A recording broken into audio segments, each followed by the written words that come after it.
नमस्कार, स्वागत है आपका अपना उत्तराखंड में। मैं हूं आपके साथ माफिया खान। बुलेटिन की शुरुआत करेंगे इस वक्त की अहम खबर के साथ। मुख्यमंत्री त्रिवेंद्र सिंह रावत ने ट्वीट करते हुए लिखा है कि माननीय प्रधानमंत्री के मार्गदर्शन में आगामी 16 जनवरी से कोविड-19 को लेकर चरणबद्ध तरीके से राष्ट्रव्यापी टीकाकरण अभियान शुरू किया जा रहा है। वैश्विक महामारी के खिलाफ विजय के इस अभियान में आप सभी सम्मानित नागरिकों का सहयोग अपेक्षित है। उत्तराखंड में भी इस अभियान को सफल बनाने के लिए सभी इंतजाम पुख्ता कर दिए गए हैं।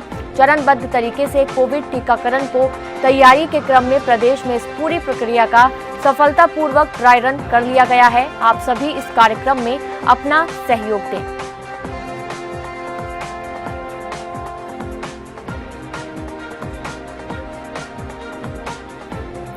तो टीकाकरण अभियान की शुरुआत होने जा रही है उत्तराखंड में और इसी के मद्देनजर मुख्यमंत्री त्रिवेंद्र सिंह रावत ने भी एक खास ट्वीट किया है। आगामी 16 जनवरी से कोविड-19 को लेकर अभियान चलाया जाएगा, साथ ही 12 जनवरी को ड्राई रन किया जाएगा उत्तराखंड में। मुख्यमंत्री ने लिखा, आप सभी सम्मानित नागरिकों का सहयोग अपेक्षित है। तो जिस तरीके से दूसरे राज्यों में भी ड्राई रन किया जा रहा है और अब बताया जा रहा है कि 16 जनवरी से लोगों को कोरोना वैक्सीन दी जाने लगेगी, टीकाकरण की शुरुआत होने जा रही है, उसी के मद्देनजर मुख्यमंत्री त्रिवेंद्र सिंह रावत का भी ये खास ट्वीट देखने को मिला। उत्तराखंड में कोरोना के टीकाकरण की तैयारियां जारी हैं। मुख्यमंत्री ने टीकाकरण के पुख्ता इंतजाम किए जाने के निर्देश दिए हैं। 12 जनवरी को प्रदेश भर में आयोजित किया जाएगा ड्राई रन। बेहतर तालमेल से मिलेंगे अच्छे परिणाम, ये कहा मुख्यमंत्री त्रिवेंद्र सिंह रावत ने। स्वास्थ्य विभाग ने टीकाकरण की दृष्टि से अच्छी तैयारी की है। तैयारियों को लेकर मुख्यमंत्री ने सभी जिलाधिकारियों से बात की है। मुख्यमंत्री त्रिवेंद्र सिंह रावत ने कहा कि बेहतर तालमेल के साथ कार्य करने के अच्छे परिणाम मिलते हैं।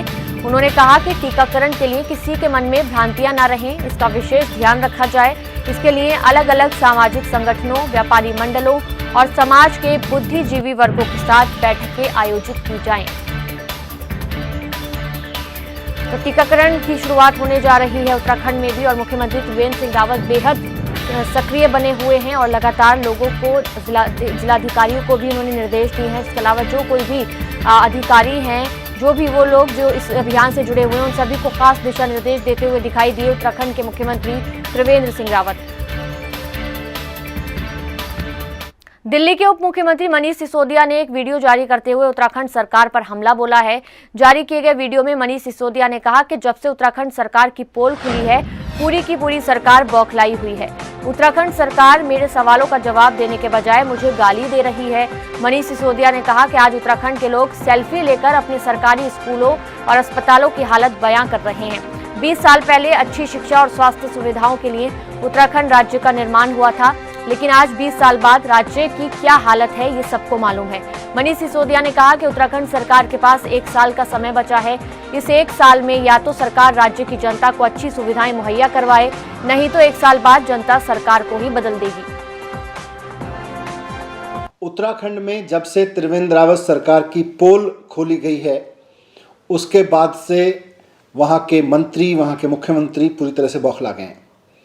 उनके कई मंत्री आजकल मुझको गाली दे रहे हैं, लेकिन मेरे सवालों के जवाब नहीं दे रहे। मैंने जो सवाल उठाए थे कि भाई उत्तराखंड सरकार ने स्कूल नहीं बनवाए, उत्तराखंड सरकार ने अस्पताल नहीं बनवाए, उत्तराखंड सरकार ने बिजली महंगी कर दी, उत्तराखंड सरकार ने लोगों के काम नहीं किए, तो मुझे गाली देने लग रहे हैं। दिल्ली के उप मुख्यमंत्री मनीष सिसोदिया ने शासकीय प्रवक्ता और शहरी विकास मंत्री मदन कौशिक को दिल्ली विकास मॉडल और उत्तराखंड विकास मॉडल पर बहस करने की चुनौती दी थी। मनीष सिसोदिया 4 जनवरी को बहस के लिए देहरादून आए थे और 6 जनवरी को उन्होंने दिल्ली आने के लिए मदन कौशिक को निमंत्रण दिया था, लेकिन दोनों जगहों पर शासकीय प्रवक्ता मदन कौशिक बहस के लिए नहीं पहुंचे, जिसके बाद आम आदमी पार्टी मदन कौशिक पर हमलावर है। वहीं मनीष सिसोदिया की चुनौती को लेकर मदन कौशिक का कहना है कि मनीष सिसोदिया पर्यटकों की तरह उत्तराखंड आए और चले गए। मदन कौशिक ने कहा कि राज्य सरकार सैकड़ों योजनाएं चला रही है, जिनका लाभ राज्य की जनता को मिल रहा है। राज्य में विधानसभा चुनाव से लेकर सभी चुनावों में भाजपा ने अच्छा प्रदर्शन किया है। राज्य सरकार गंभीरता के साथ काम कर रही है और जनता सरकार की गंभीरता पर मोहर भी लगा रही है। तो बहस के लिए निमंत्रण दिया था मदन कौशिक को मनीष सिसोदिया ने, लेकिन वो नहीं पहुंचे और तभी से लगातार आम आदमी पार्टी और खासतौर से मनीष सिसोदिया हमलावर हैं मदन कौशिक पर।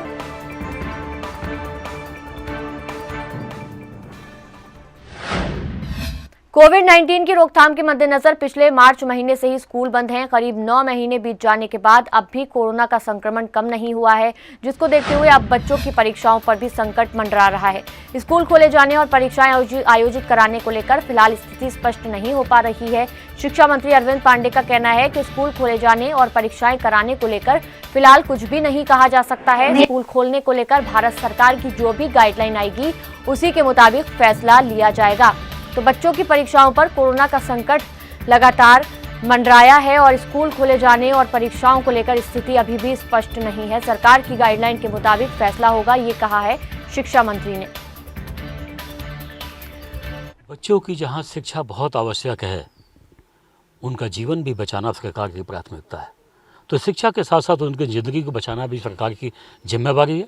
इसीलिए मैं बोल रहा हूँ कि जिस बीमारी का अभी ढंग से वैज्ञानिकों को ज्ञान भी नहीं हुआ है, उस बारे में अभी कुछ भी कहना बहुत जल्दबाजी होगी।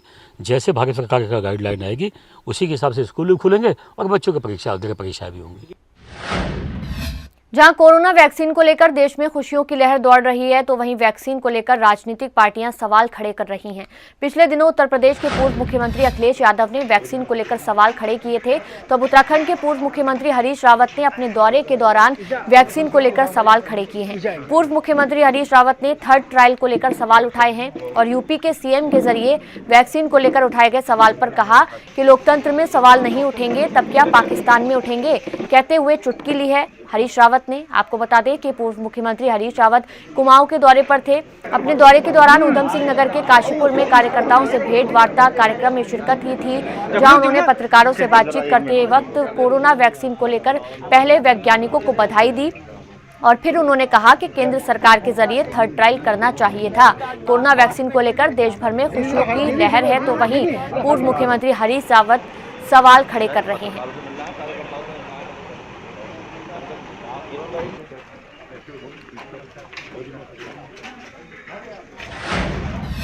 उत्तराखंड के वन एवं पर्यावरण मंत्री हरक सिंह रावत आज पौड़ी पहुंचे, जहां उन्होंने सर्किट हाउस में वन विभाग, लोक निर्माण विभाग, आयुर्वेदिक विभाग समेत कई विभागीय अधिकारियों की समीक्षा बैठक ली। वन मंत्री हरक सिंह रावत ने बैठक के दौरान लोक निर्माण विभाग द्वारा की जा रही सड़कों की मरम्मत को गुणवत्ताहीन बताते हुए नाराजगी जताई और विभाग को कड़ी फटकार लगाई। इसके साथ ही लोक निर्माण विभाग को निर्देशित किया गया कि वो इन सड़कों की हालत में जल्द सुधार कर लें। इसके साथ ही वन मंत्री ने बताया कि जल्दी वो श्रीनगर में आयुर्वेदिक अस्पताल खोलने के प्रयास कर रहे हैं। इस दौरान उन्होंने उत्तराखंड में सर्दी के दौर में भी बढ़ रही वनाग्नि की घटनाओं पर लगाम लगाए जाने की बात कही। उन्होंने कहा कि सर्दियों में जंगलों का जलना चिंता का विषय है और इसके प्रति विभाग को गंभीरता से कदम उठाने होंगे, तभी वन संपदा को बचाया जा सकता है।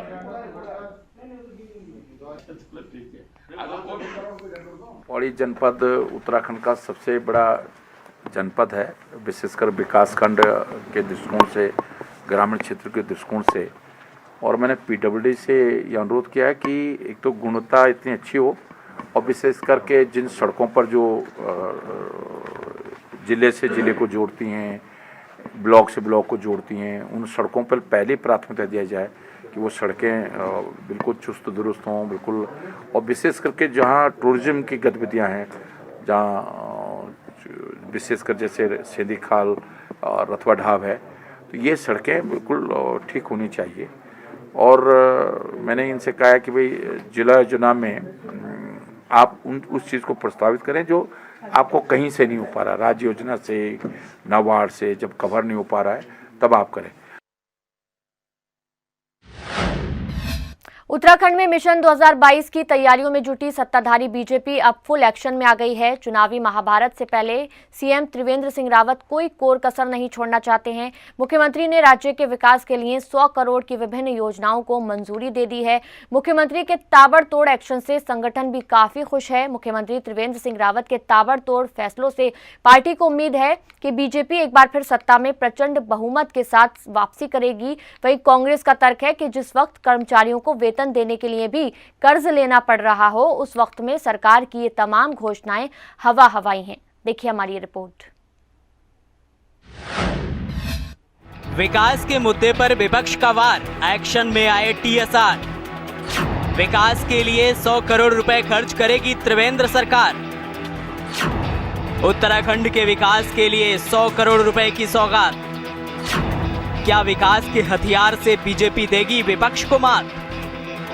उत्तराखंड में मिशन 2022 के दंगल से पहले सीएम त्रिवेंद्र सिंह रावत ने एक बड़ा दांव चल दिया है। विपक्ष पर पलटवार करने के लिए सीएम त्रिवेंद्र सिंह रावत ने विकास को हथियार बना लिया है। कोरोना को हराने के बाद मुख्यमंत्री त्रिवेंद्र सिंह रावत जब नई दिल्ली से देहरादून लौटे तो उन्होंने सबसे पहले 100 करोड़ रुपए से देवभूमि का कायाकल्प करने का फैसला लिया। कई विकास योजनाओं की मंजूरी दी। इसमें ज्यादातर विकास कार्य गृह, पेयजल व स्वच्छता, महिला सशक्तिकरण एवं बाल विकास, माध्यमिक शिक्षा, कृषि एवं कृषि कल्याण, पर्यटन, आयुष, शहरी विकास से जुड़े हैं। साइकिल योजना के तहत 14.07 करोड़ रुपए का बजट मंजूर। करीब 50,000 छात्राओं को मिलेगा साइकिल योजना का लाभ। 13 डिस्ट्रिक्ट 13 न्यू डेस्टिनेशन योजना के तहत नैनीताल को सौगात। योजना के तहत नैनीताल को 3.52 करोड़ रुपए दिए जाएंगे। हिमालय दर्शन थीम पर विकसित होगा नैनीताल का मुक्तेश्वर सर्किट। सीएम त्रिवेंद्र सिंह रावत के इन बड़े फैसलों से बीजेपी संगठन काफी खुश नजर आ रहा है।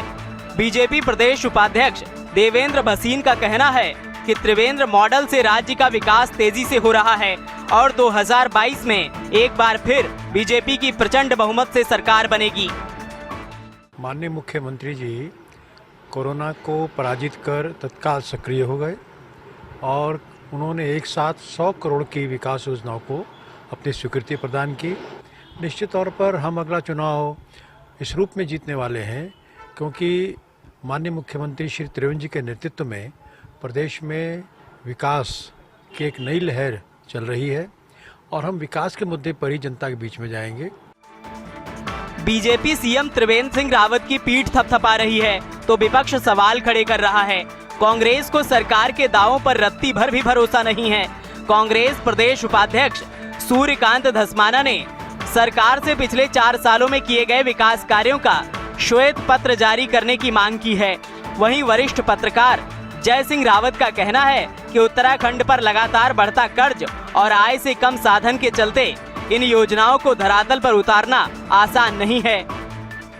ना जनता विश्वास करती है ना हम विश्वास करते हैं। मुख्यमंत्री की घोषणाएं उसी प्रकार की घोषणाएं हैं जैसे मोदी जी की घोषणा 15 लाख की थी। मुख्यमंत्री जी की घोषणाएं उसी प्रकार से हैं जैसे 2 करोड़ नौजवानों को रोजगार की घोषणा मोदी जी की थी। तो मुख्यमंत्री जी की घोषणाओं पर आप विश्वास कर लें, आपकी श्रद्धा का विषय है। हम विश्वास नहीं करते और जनता भी विश्वास नहीं करती। कितना विश्वास करें साहब? 4 साल में इस राज्य का क्या कर दिया आपने? कितनी घोषणाएं कर दी और कितने काम पूरे हो गए? जरा इसका श्वेत पत्र जारी करेंगे मुख्यमंत्री, बताएं। आपको वेतन भी देना है, पेंशन भी देना है, आपका लगभग 5,000 करोड़ आपको ब्याज ही देना है। कर्ज उठाएंगे तब जाके बजट में कुछ काम होगा। तो अपना तो पैसा नहीं है ना इनके पास और कमिटेड खर्चे ज़्यादा हैं। बजट बना देते हैं, घोषणाएं उतनी कर देते हैं, इसीलिए किसी भी मुख्यमंत्री की घोषणाएं पूरी नहीं हो पाती। वैसे देखा जाए तो चुनावी वर्ष में लोक लुभावन घोषणाएं करना और करोड़ों की विकास योजनाओं को मंजूरी देना कोई नई बात नहीं है।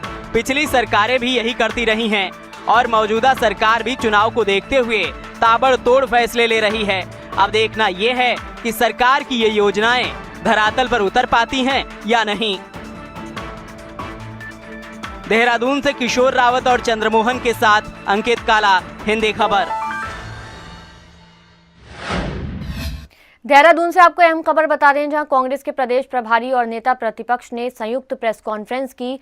कांग्रेस नेताओं ने प्रदेश मुख्यालय राजीव भवन में प्रेस कॉन्फ्रेंस की। प्रेस कॉन्फ्रेंस में कांग्रेस नेताओं ने केंद्र और राज्य सरकार पर जमकर निशाना साधा। कोरोना महामारी की रोकथाम में भी सरकार विफल रही, ये कहा कांग्रेस प्रदेश अध्यक्ष प्रीतम सिंह ने। सत्ताधारी दल के विधायक भी सरकार से खुश नहीं है, इंदिरा हृदय से कहती हुई दिखाई दी। 2022 के चुनाव में कांग्रेस मजबूती के साथ उभर कर आएगी, देवेंद्र यादव ने ये बात कही है। कांग्रेस प्रभारी सरकार की नाकामियों को कांग्रेस घर घर तक पहुंचाएगी, ये कहा देवेंद्र यादव ने। तो तीनों ही नेता कांग्रेस प्रभारी, कांग्रेस के प्रदेश अध्यक्ष और नेता प्रतिपक्ष तीनों ने संयुक्त प्रेस कॉन्फ्रेंस की है और इस बीच उन्होंने जमकर राज्य सरकार पर निशाना साधा है। राजीव भवन में ये प्रेस कॉन्फ्रेंस आयोजित की गई थी, जिसमें केंद्र और राज्य सरकार पर इन तीनों ही कांग्रेस के नेताओं ने निशाना साधा, आड़े हाथों लिया। कोरोना को लेकर भी सरकार पर सवाल खड़े किए कि इंतजाम सही से नहीं किए गए थे। सब उधर कर दिया ना। भारतीय जनता पार्टी के पिछले 4 साल की नाकामियों के बारे में माननीय प्रदेश अध्यक्ष और सीएलपी लीडर ने बड़े विस्तार से अब यहाँ पर चर्चा की है। मुझे मौका मिला 3 महीने पहले प्रदेश में प्रभारी के रूप में यहाँ पर आकर काम करने का। अब इनका चेहरा तो आप देख लीजिए। मैंने कहा कि मातृशक्ति के परिप्रेक्ष्य में कैसी धारणा रखते हैं। नारा क्या दिया कि बेटी बचाओ बेटी पढ़ाओ। अरे बेटी बचेगी भी तब, पढ़ेगी भी तब जब आप मातृशक्ति का सम्मान करोगे। नेता प्रतिपक्ष हमारे बीच में विद्यमान है और जो मुकाम आपने राजनीति में हासिल किया है, ये मुकाम हासिल जो है बहुत कम लोगों को मिलता है। सत्ता दल के विधायक भी काफ़ी परेशान हैं और कोरोना काल में जो अव्यवस्था चिकित्सा की हुई और जो कोरोना से ग्रसित मरीज थे, उनकी जो दुर्दशा हुई अस्पतालों के अंदर, इतना बुरा हाल, न उन्हें भोजन से ठीक से मिलता था, न उन्हें उनके लिए टॉयलेट आदि की साफ व्यवस्था थी। हाइजीन जीरो था। हमारे यहाँ तो खुद मेडिकल कॉलेज है और मेडिकल कॉलेज ही कोरोना का सेंटर बन गया था। उधर ऋषिकेश तीर्थ नगरी में लायंस क्लब द्वारा कार्यक्रम आयोजित किया गया, जिसमें उत्तराखंड के डीजीपी अशोक कुमार मुख्य अतिथि के तौर पर मौजूद रहे। लायंस क्लब ने बच्चों के लिए लियो क्लब बनाया, जो क्लब जरूरतमंदों के लिए काम करेगा। इस मौके पर डीजीपी अशोक कुमार ने गरीब परिवार और उनके बच्चों को कॉपी किताबें और रजाई बांटी।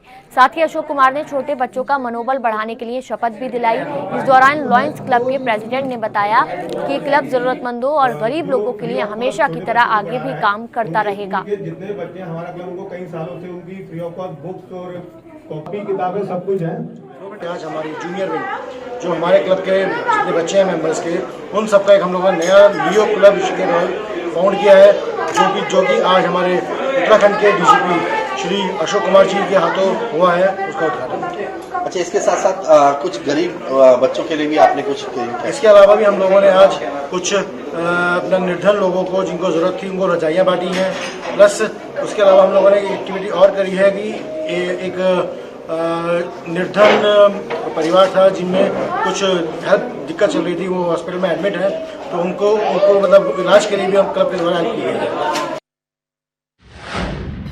एक अहम खबर आपको बता देते हैं, मकर संक्रांति पर हरिद्वार में रोडवेज बसें चलाई जाएंगी। इस वक्त की अहम खबर, अतिरिक्त चक्कर हरिद्वार रोडवेज विभाग के अधिकारियों द्वारा ये तैयारियां की जा रही हैं। देहरादून ऋषिकेश के साथ साथ कुमाऊं के फेरे भी बढ़ाए जाएंगे। स्नान को अपनी कुंभ रिहर्सल के तौर पर ले रही है पुलिस। तो अब बताया जा रहा है कि बसों की तादाद बढ़ाई जाएगी और देहरादून ऋषिकेश के साथ साथ कुमाऊं के भी चक्कर लगाएंगी बसें। स्नान को अपनी कुंभ रिहर्सल के तौर पर पुलिस ले रही है और उसी के मद्देनजर लगातार तैयारियां भी की जा रही हैं। मकर संक्रांति पर हरिद्वार को बड़ी सौगात, जहां रोडवेज बसें लगाएंगी अब एक्स्ट्रा चक्कर और ज़्यादा बसें जो हैं वो यात्रियों को लेकर जाएंगी। जितनी इससे पहले बसों के आवाजाही होती थी, उससे ज़्यादा अब आवाजाही देखने को मिलेगी। तो मकर संक्रांति पर हरिद्वार में रोडवेज बसें लगाएंगी अतिरिक्त चक्कर। हरिद्वार रोडवेज विभाग के अधिकारियों द्वारा तैयारियां की जा रही हैं ताकि जो लोग आएंगे उनको किसी भी तरीके की दिक्कत ना हो। जैसे ही 14 जनवरी का जो स्नान आ रहा है, ये आपका मकर संक्रांति का, इसमें अगर भीड़ बढ़ती है लोकल, तो हम अपने लोकल फेरे बढ़ाएंगे और दिल्ली पे भी अपनी बसेस बढ़ाएंगे। ये हमारी तैयारी है। अगर और वैसे नहीं तो अगर नहीं नॉर्मल रहता तो हमारा शेड्यूल अपना। आजादी के 70 साल बाद जोशीमठ विकासखंड के गौख गांव में आखिर उजाला हो ही गया। दरअसल देश को आजाद हुए 70 साल हो गए और तभी से गौख गांव के ग्रामीण अंधेरे में रहकर अपना जीवन यापन करने को मजबूर थे। लेकिन 2021 के शुरुआती दौर में गांव वालों का गांव तक बिजली पहुंचाने का सपना साकार हो ही गया। गांव में पहला बल्ब जला, गांव में बिजली का बल्ब जलता देख लोगों की खुशी का ठिकाना नहीं रहा। गांव में बिजली पहुंचने से लोगों में खुशी का माहौल बन गया। गांव वालों का कहना है कि आज तक तो उनको चाहे कितनी ही समस्याओं का सामना करना पड़ा हो, लेकिन साल 2021 उनके जीवन में प्रकाश लेकर आया है। बिजली पहुंचने के बाद से अब गांव वाले गांव में पक्की सड़क पहुंचने के भी सपने देख रहे हैं। ग्रामीणों को यकीन है कि अब गांव में पक्की सड़क भी जरूर पहुंचेगी। द्वारा मीटर लगाए जा रहे हैं गांव में। हाँ भाई उत्तम जी बोलो। पवार जी। हाँ जी, यहाँ पे खंभों पे कोई क्लेम नहीं लगा रखे, कोई वो नहीं। देहरादून से आपको अहम खबर बता दें, उत्तराखंड में 287 नए कोरोना संक्रमित मरीजों की पुष्टि हुई है और देहरादून में भी लगातार कोरोना के नए मामले सामने आ रहे हैं। कोरोना के कुल संक्रमित मरीजों की तादाद 93,000 के पार पहुंच गई है। अब तक 93,398 संक्रमित मरीजों की पुष्टि हो चुकी है। राज्य में आज 243 कोरोना संक्रमित मरीज स्वस्थ भी हुए हैं। अब तक 87,370 संक्रमित मरीज स्वस्थ हो चुके हैं। 93% से ज्यादा कोरोना संक्रमित मरीज स्वस्थ हुए हैं। राज्य में फिलहाल कोरोना के कुल 3,215 एक्टिव केस हैं। उत्तराखंड में 24 घंटे में 6 कोरोना संक्रमित मरीजों की मौत हुई है और राज्य में अब तक 1,568 संक्रमित मरीजों की मौत हो चुकी है। देवभूमि में कोरोना का प्रकोप लगातार जारी है। 24 घंटे में 6 कोरोना संक्रमित मरीजों की मौत हो गई है। अब तक 1,568 संक्रमित मरीजों की मौत हो चुकी है। कुल संक्रमित मरीजों की तादाद 93,000 के पार पहुंच गई है।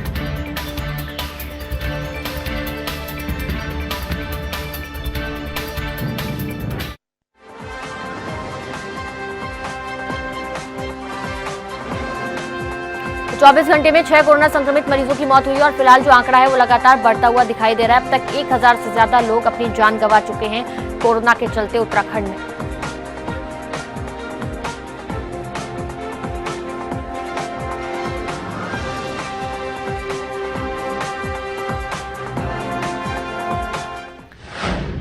देश के कई राज्यों में बर्ड फ्लू से हो रही पक्षियों की मौत के बाद सभी राज्य अब अलर्ट मोड पर आ गए हैं। राजस्थान, केरल, मध्य प्रदेश, हरियाणा के साथ ही हिमालय बेल्ट के रूप में मशहूर हिमाचल में भी बर्ड फ्लू की दस्तक के बाद उत्तराखंड में भी अलर्ट जारी कर दिया गया है। वहीं हरिद्वार में कुंभ 2021 के लिए मेला प्रशासन भी अलर्ट मोड पर है। इसका कारण पिछले कुछ सालों से प्रवासी पक्षी हरिद्वार के भीमगोड़ा बैराज पर आते हैं, जिसको लेकर कुंभ मेला प्रशासन द्वारा वन विभाग और मुख्य स्वास्थ्य अधिकारी कुंभ मेले को अलर्ट पर रहने को कहा गया है। किसी भी स्थान पर पक्षी की मौत को तत्काल रिपोर्ट करने के आदेश भी जारी कर दिए गए हैं। कुंभ 2021 अपर मेलाधिकारी हरबीर सिंह का कहना है कि बर्ड फ्लू को देखते हुए पूरे प्रदेश भर में वैज्ञानिकों और डॉक्टर द्वारा अलर्ट जारी किया गया है। हरिद्वार में भी कुंभ के चलते अब चौकसी बढ़ा दी गई है। कुंभ मेला प्रशासन ने स्वास्थ्य अधिकारियों को अलर्ट रखा है। बर्ड फ्लू का आपने बताया कि प्रवासी पक्षी आते रहते हैं, उसके लिए जो है पूरा प्रदेश जो है इसमें प्रदेश के जो डॉक्टर्स हैं वो सब निगाह रखे हुए हैं, जो भी हमारे वैज्ञानिक हैं, और इधर जो हमारे मुख्य पशु चिकित्सा अधिकारी हैं उनसे भी वार्ता की जाएगी। उनको भी इस तरह आगाह किया जाएगा कि इस पर वो सघन दृष्टि रखें और ऐसी कोई घटना यदि होती है तो उसको संज्ञान लिया जाए। अगली खबर चमोली से आपको बता रहे हैं, जहां राम जन्मभूमि संग्रह निधि समर्पण अभियान यात्रा कर्णप्रयाग पहुंचे। यात्रा के कर्णप्रयाग पहुंचने पर विश्व हिंदू परिषद और भगवान राम में आस्था रखने वाले लोगों ने यात्रा में आए लोगों का भव्य स्वागत किया। इस दौरान विश्व हिंदू परिषद के लोगों ने पेट्रोल पंप से लेकर मुख्य बाजार तक रैली निकालकर यात्रा का अभिनंदन किया। यात्रा के सह अभियान प्रमुख पवन कुमार ने बताया कि उत्तराखंड के हरिद्वार से शुरू हुई इस यात्रा का मुख्य उद्देश्य राम मंदिर निर्माण में आमजन की सहभागिता हो, इसके लिए कूपन और साहित्य बांटे जा रहे हैं। ये यात्रा गढ़वाल मंडल के विभिन्न शहरों से होते हुए कुमाऊं मंडल को निकलेगी। उन्होंने बताया कि यात्रा का विभिन्न स्थानों में जोरदार स्वागत हो रहा है। ये लोगों की भगवान राम के प्रति आस्था को प्रदर्शित कर रहा है। ये अपना जो अयोध्या में राम मंदिर निर्माण हो रहा है, उसके लिए सामान्य जन की सहभागिता हो, उस दृष्टि से अपना यह लोगों से संग्रह निधि समर्पण अभियान के नाम से यह अभियान है। इसमें यह हरिद्वार से यह प्रारंभ हुआ था। इसमें जो लोगों के पास जाने के लिए कूपन और साहित्य है उनको देने के लिए, तो इसमें वह रखा गया है। अपना हरिद्वार से प्रारंभ हुआ, टिहरी, उत्तरकाशी, पौड़ी, रुद्रप्रयाग, कर्णप्रयाग होते हुए गोपेश्वर तक, और इसी क्रम में फिर यह कुमाऊं की ओर हम यहाँ से जाएंगे। और इसी के साथ इस बुलेटिन में फिलहाल इतना ही, लेकिन हिंदी खबर पर खबरों का सिलसिला लगातार जारी है। नमस्कार।